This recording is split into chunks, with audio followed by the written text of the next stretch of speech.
Hello friends, welcome to my YouTube channel. SSC GD के लिए GK GS का test series हम लेकर आए हैं और इस टेस्ट सीरीज में जो भी प्रश्न हैं सभी प्रश्न महत्वपूर्ण है, तो वीडियो को पूरा देखें। तो चलिए प्रश्न की ओर हम चलते हैं। आज का पहला प्रश्न है हमारा, इनमें से किस स्थान पर गिद्ध संरक्षण एवं प्रजनन केंद्र स्थित है। बहुत ही महत्वपूर्ण प्रश्न है। ऑप्शन है हमारा, ए है पिंजौर, बी है पुष्कर, सी है दिल्ली और डी है सूरत। तो इस प्रश्न का जो राइट आंसर है ऑप्शन ए है। ध्यान दीजिएगा, पिंजौर में है गिद्ध संरक्षण प्रजनन केंद्र और यह पिंजौर जो है हरियाणा स्टेट में पड़ता है। देखिए, इसकी व्याख्या भी हम लेके आए हैं। तो व्याख्या में दिया गया है, भारत में गिद्ध संरक्षण और प्रजनन केंद्र हरियाणा में पिंजौर है, मध्य प्रदेश में भोपाल है, असम में कहाँ है तो गुवाहाटी में है, तेलंगाना में कहाँ है तो हैदराबाद में। और भारत में देखिए, गिद्ध की जो मृत्यु का कारण है, जो ज़्यादा गिद्ध मर रहे हैं वो एक दवा के कारण मर रहे हैं अधिकांश। और दवा का नाम है डिक्लोफेनाक। ध्यान रखेंगे, ये प्रश्न पूछा गया है कि भारत में जो गिद्ध की मृत्यु का मेन कारण क्या है, तो दवा है डिक्लोफेनाक के कारण। यह दवा जो है जानवरों को दी जाती है और जानवरों का मांस जो गिद्ध खाता है उसके वजह से उसकी मृत्यु हो रही है। चलिए अगले प्रश्न की तरफ चलते हैं। प्रश्न संख्या 2, अयोध्या शहर किस नदी के तट पर स्थित है। प्रश्न इजी है लेकिन बहुत ही महत्वपूर्ण है। तो इस प्रश्न का जो राइट आंसर है ऑप्शन बी है, सरयू नदी के तट पर। इस प्रश्न का भी व्याख्या है। देखिए, सरयू नदी जो है मानसरोवर से निकलती है। बहुत ही महत्वपूर्ण प्रश्न है। यहाँ पे एक प्रश्न और भी बन जाता है, इसे घाघरा के नाम से जाना जाता है। सरयू नदी मुख्य रूप से उत्तराखंड राज्य बहती है। भारत की सबसे छोटी नदी का नाम अरवरी है। देखिए, भारत की सबसे छोटी नदी अरवरी है और सबसे लंबी नदी कौन सी है, तो गंगा है। ध्यान दीजिएगा, सबसे लंबी नदी गंगा और सबसे छोटी नदी अरवरी। और विश्व की सबसे लंबी नदी कौन सी है, तो नील नदी है। व्याख्या को देखते हुए आप लोग चलेंगे, बहुत ही महत्वपूर्ण प्रश्नों का व्याख्या दिया गया है। चलिए अगले प्रश्न की तरफ बढ़ते हैं। प्रश्न संख्या 3, सूचना का अधिकार अधिनियम कब लागू किया गया था। बहुत ही महत्वपूर्ण प्रश्न है और इस प्रश्न का राइट आंसर है ऑप्शन सी, 12 अक्टूबर 2005। यहाँ पर देखिए 12 अक्टूबर सभी में है लेकिन ईयर में डिफरेंट है, तो ध्यान में रखेंगे कि यह जो सूचना का अधिकार अधिनियम है आरटीआई ये 2005 में लागू हुआ था। चलते इसके व्याख्या की ओर चलते हैं थोड़ा। सूचना का अधिकार अधिनियम एक मौलिक अधिकार है, ध्यान में रखेंगे, और यह अनुच्छेद 1 के ए के तहत है। सूचना का अधिकार अधिनियम पारित करने वाला विश्व का पहला देश स्वीडन था। बहुत ही इंपॉर्टेंट फैक्ट है, विश्व का पहला देश जहां सूचना का अधिकार अधिनियम पारित किया गया वो पहला देश कौन सा है, तो स्वीडन। सूचना का अधिकार अधिनियम 2005 के समय जो भारत के प्रधानमंत्री थे वे मनमोहन सिंह थे। ध्यान देंगे, कौन थे, तो मनमोहन सिंह। चलिए अगले प्रश्न की तरफ चलते हैं। इनमें से किस गवर्नर जनरल ने राज्य हड़प नीति यानी डॉक्ट्रिन ऑफ लैप्स का सिद्धांत लागू किया था। बहुत ही महत्वपूर्ण प्रश्न है और इस प्रश्न का राइट आंसर है ऑप्शन सी, लॉर्ड डलहौजी। बहुत ही महत्वपूर्ण प्रश्न है, बार बार एग्जाम में रिपीट होते रहते हैं। देखिए इसकी व्याख्या क्या है। लॉर्ड डलहौजी के द्वारा राज्य हड़प नीति शुरू किया गया था।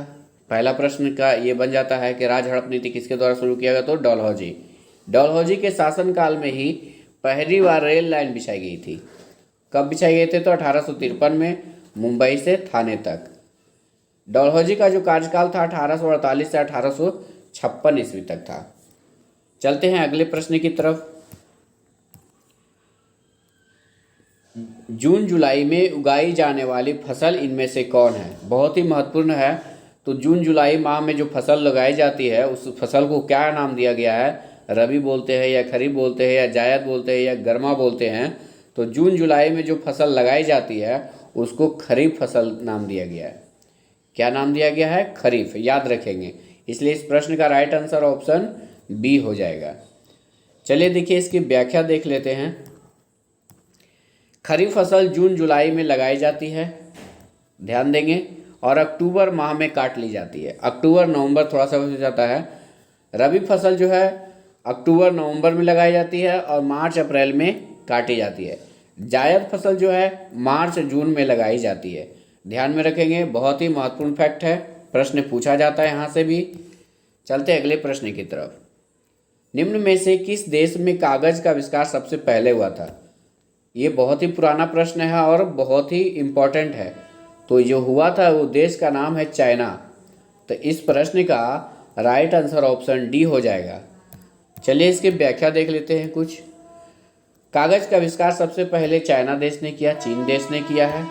ध्यान में रखेंगे, काई लून ने कागज का आविष्कार किया था, जो चीनी व्यक्ति थे। यानी कि कागज का आविष्कार सबसे पहले जो किए थे उस व्यक्ति का नाम क्या है? काई लून। और चीन, देखिए चीन की मुद्रा का नाम क्या है? रोनिमिनबी। चीन की मुद्रा का नाम है रोनिमिनबी और राजधानी है बीजिंग। वर्तमान में चीन के प्रधानमंत्री हैं ली किकियांग। बहुत ही महत्वपूर्ण फैक्ट है, ध्यान में रखेंगे। मुद्रा और राजधानी दोनों पूछा जाता है। और अभी वर्तमान में जो प्रधानमंत्री है वो कौन है? ली किकियांग है। चलते अगले प्रश्न की तरफ। प्रश्न संख्या 7, निम्न में से कौन अजैविक घटक नहीं है? बहुत ही महत्वपूर्ण है। तो इस प्रश्न का जो राइट आंसर हो जाएगा अजैविक। अजैविक मतलब कि जिसमें जीवन नहीं है, तो अजैविक घटक नहीं है। तो देखिए ये है, ये भी है, ये भी है। तो पौधे जो है जैविक घटक होता है, जैविक घटक के अंतर्गत आते हैं। तो पौधे इस प्रश्न का राइट आंसर हो जाएगा। अजैविक घटक में सूर्य का प्रकाश आ गया, जल आ गया, खनिज आ गया। चलिए व्याख्या देखते हैं। पारिस्थितिक तंत्र के दो घटक हैं, कौन कौन है? तो जैविक और अजैविक। ये भी प्रश्न पूछा जाता है। अजैविक घटक में सूर्य का प्रकाश, ऑक्सीजन, खनिज, तापमान आदि आते हैं। जैविक घटक में आते हैं जीवित जीव, जैसे पौधे और पशु। पारिस्थितिक तंत्र का जो शब्द दिया वो किसके द्वारा? तो एजी टांसले के द्वारा दिया गया। ये भी बहुत ही महत्वपूर्ण प्रश्न है, ये प्रश्न पूछा गया है। चलिए अगले प्रश्न की तरफ चलते हैं। पीनियल ग्रंथि शरीर के किस भाग में स्थित होती है? बहुत ही महत्वपूर्ण है। तो इस प्रश्न का राइट आंसर ऑप्शन ए, मस्तिष्क। चलिए इसकी व्याख्या देखते हैं। पीनियल ग्रंथि मस्तिष्क के मध्य भाग में स्थित होती है। ध्यान दीजिएगा, पीनियल कहाँ रहती है? तो मस्तिष्क के मध्य भाग में। पीनियल ग्रंथि से मेलाटोनिन नामक हार्मोन स्रावित होता है। ध्यान दीजिएगा, कौन सा हार्मोन स्रावित होता है? तो मेलाटोनिन नामक हार्मोन पीनियल ग्रंथि से। पिट्यूटरी ग्रंथि, जिसे मास्टर ग्रंथि के नाम से जाना था, यह भी मस्तिष्क में स्थित रहता है।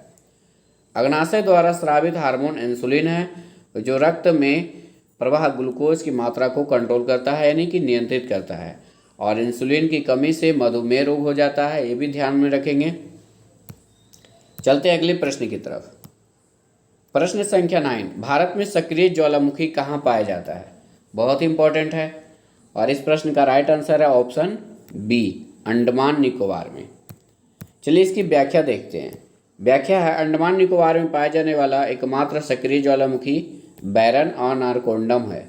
ध्यान दीजिएगा, यहाँ पे बैरन और नारकोंडम होता है, तो सिर्फ बैरन लिखा गया है। ज्वालामुखी पर्वत माउंट कोटपैक्सी कहाँ है? तो इक्वाडोर में। ध्यान दीजिएगा, ये भी प्रश्न पूछा जाता है। ऑस्ट्रेलिया महाद्वीप में एक भी ज्वालामुखी नहीं है। माउंट फ्यूजी ज्वालामुखी जापान में है। ध्यान दीजिएगा, माउंट फ्यूजी ज्वालामुखी कहाँ है? तो जापान में। चलते हैं अगले प्रश्न की ओर। वर्ष 2022 के लिए 57वां ज्ञानपीठ पुरस्कार किस लेखक को दिया गया? बहुत ही महत्वपूर्ण प्रश्न है। तो इस प्रश्न का जो राइट आंसर है ऑप्शन बी, दामोदर मावजो को दिया गया। ध्यान दीजिएगा, वर्ष 2022 के लिए 57वां ज्ञानपीठ पुरस्कार किसे दिया गया? तो दामोदर मावजो को दिया गया। चलिए चलते अगले प्रश्न की तरफ। हाँ, इसकी व्याख्या देख लेते हैं। ज्ञानपीठ पुरस्कार की शुरुआत जो हुई थी 1965 में हुई थी, स्थापना 1961 में हुई थी, ये भी याद रखिएगा। प्रथम ज्ञानपीठ पुरस्कार जो जी शंकर कुरूप को दिया गया था। और प्रथम ज्ञानपीठ पुरस्कार पाने वाली महिला जो है आशापूर्णा देवी हैं। वर्तमान में जो ज्ञानपीठ पुरस्कार 2022 दिया गया है वो दामोदर मावजो को दिया गया। चलते हैं अगले प्रश्न की तरफ। पशुपतिनाथ मंदिर इनमें से किस देश में स्थित है? बहुत ही महत्वपूर्ण प्रश्न है और इस प्रश्न का राइट आंसर है ऑप्शन सी, नेपाल। चलिए देखिए इसकी व्याख्या क्या है। पशुपतिनाथ मंदिर नेपाल के काठमांडू में स्थित है। यह मंदिर भगवान शिव को समर्पित है। नेपाल की राजधानी काठमांडू है जो सार्क का हेडक्वार्टर यानी सार्क का मुख्यालय है। वर्तमान में नेपाल के प्रधानमंत्री हैं पुष्प कमल दहल प्रचंड। ध्यान दीजिएगा, प्रश्न पूछा जा सकता है। वर्तमान में नेपाल के राष्ट्रपति है विद्या देवी भंडारी। चलिए अगले प्रश्न की तरफ चलते हैं। प्रश्न संख्या 12, इनमें से कौन सार्क संगठन में शामिल देश नहीं है? तो देखते हैं, ऐसे प्रश्नों को बनाने के लिए पूरा आपका देखना पड़ेगा कि क्या है इसमें ऑप्शन में। तो ऑप्शन है ए श्रीलंका, ये सार्क का संगठन है, सदस्य है। मालदीव भी है, भारत भी है, म्यांमार नहीं है। तो इस प्रश्न का राइट आंसर हो जाएगा ऑप्शन डी। चलिए इसकी व्याख्या देख लेते हैं। देखिए, सार्क की स्थापना हुई थी 8 दिसंबर 1985 ईस्वी को। मुख्यालय है कहाँ? तो काठमांडू। वर्तमान में इसमें 8 सदस्य देश हैं। 8वां सदस्य नवीनतम कौन है? तो अफगानिस्तान है। ध्यान दीजिएगा, 8वां सदस्य कौन है? तो अफगानिस्तान है। सार्क देशों के नाम क्या क्या हैं? तो भारत, बांग्लादेश, भूटान, श्रीलंका, पाकिस्तान, मालदीव, नेपाल, अफगानिस्तान। इसमें से देखिए प्रश्न ऐसे पूछा जाता है कि इनमें से कौन सार्क का संगठन देश नहीं है, तो ध्यान रखिए 8 देशों का नाम आपको याद रहना चाहिए। चलिए अगले प्रश्न की तरफ चलते हैं। प्रश्न संख्या 13, भारत का वह कौन सा राज्य कॉफ़ी का सबसे बड़ा उत्पादक है? बहुत ही महत्वपूर्ण है। तो इस प्रश्न का राइट आंसर ऑप्शन ए हो जाएगा कर्नाटक। चलिए इसकी व्याख्या देखते हैं। व्याख्या क्या है? कर्नाटक देश में कॉफ़ी का सबसे बड़ा उत्पादक है। विश्व में सबसे ज़्यादा कॉफ़ी उत्पादन करने वाला देश ब्राज़ील है। कॉफ़ी में कैफीन नामक रसायन पाया जाता है। कॉफ़ी उत्पादन के लिए दोमट मिट्टी अच्छी मानी जाती है। देखिए, कॉफ़ी के लिए दोमट, कपास के लिए काली मिट्टी। चलिए अगले प्रश्न की तरफ चलते हैं। भारत के संविधान की 11वीं अनुसूची में कितने विषय शामिल हैं? बहुत ही महत्वपूर्ण प्रश्न है। इस प्रश्न का राइट आंसर ऑप्शन बी, 29 विषय शामिल है। इसकी व्याख्या देख लेते हैं। 11वीं अनुसूची में 29 विषय को शामिल किया गया है। 11वीं अनुसूची पंचायती राज से है। 12वीं अनुसूची नगरपालिका से है। 73वां संविधान संशोधन 1992 द्वारा 11वीं अनुसूची को जोड़ा गया। बहुत ही महत्वपूर्ण फैक्ट है, याद रखेंगे। चलते हैं अगले प्रश्न की ओर। प्रश्न संख्या 15, कौन सा अनुच्छेद भारत में नागरिकता से संबंधित है?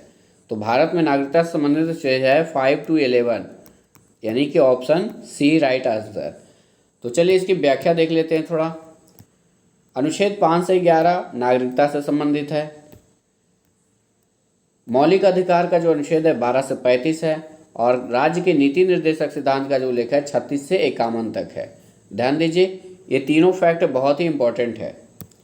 चलिए अगले प्रश्न की तरफ चलते हैं।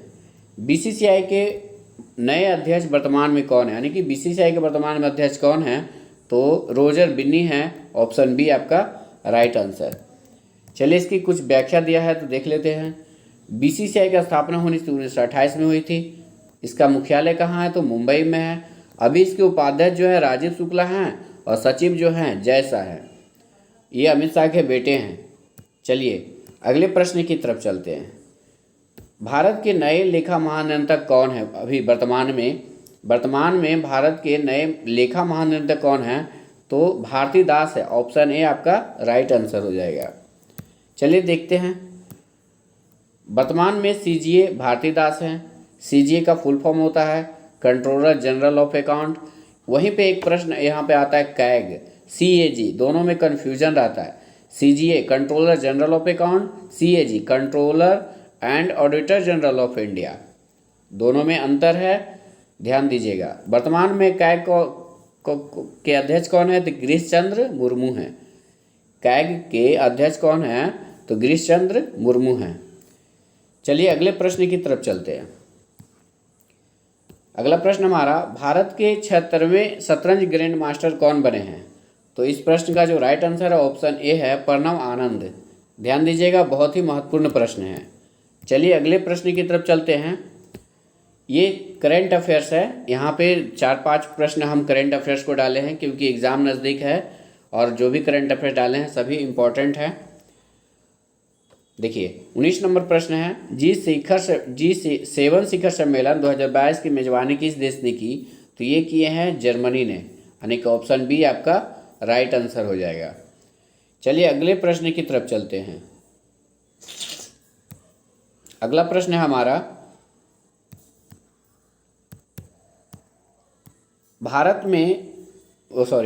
वर्तमान में भारत सरकार ने CDS किसे नियुक्त किया है? तो ये नियुक्त किए हैं अनिल चौहान को, इसलिए 20वां नंबर क्वेश्चन का राइट आंसर ऑप्शन बी हो जाएगा, अनिल चौहान। तो आपका ये 20 प्रश्न कंप्लीट हुआ। ये आपका वीडियो का लास्ट प्रश्न था। तो आप समय कम बचा है तो आप लोग जो है प्रिपरेशन पे ज़्यादा फोकस कीजिए। खास करके अंतिम एग्ज़ाम के अंतिम दिनों में जितना भी आप कुछ पढ़े हैं सभी को रिवीजन कीजिए सही तरीके से, सही ढंग से। ज़्यादा एक्स्ट्रा आप सीखने की ज़रूरत नहीं है, जो सीखे हैं वही सही है। और अब आई है बारी रिवीजन की। करंट अफेयर्स का भी रिवीजन कर लीजिए, मैथ्स का फार्मूला वगैरह सभी रिवीजन करके जाइएगा। चलिए फिर मिलते हैं अगले वीडियो में, तब तक के लिए जय हिंद।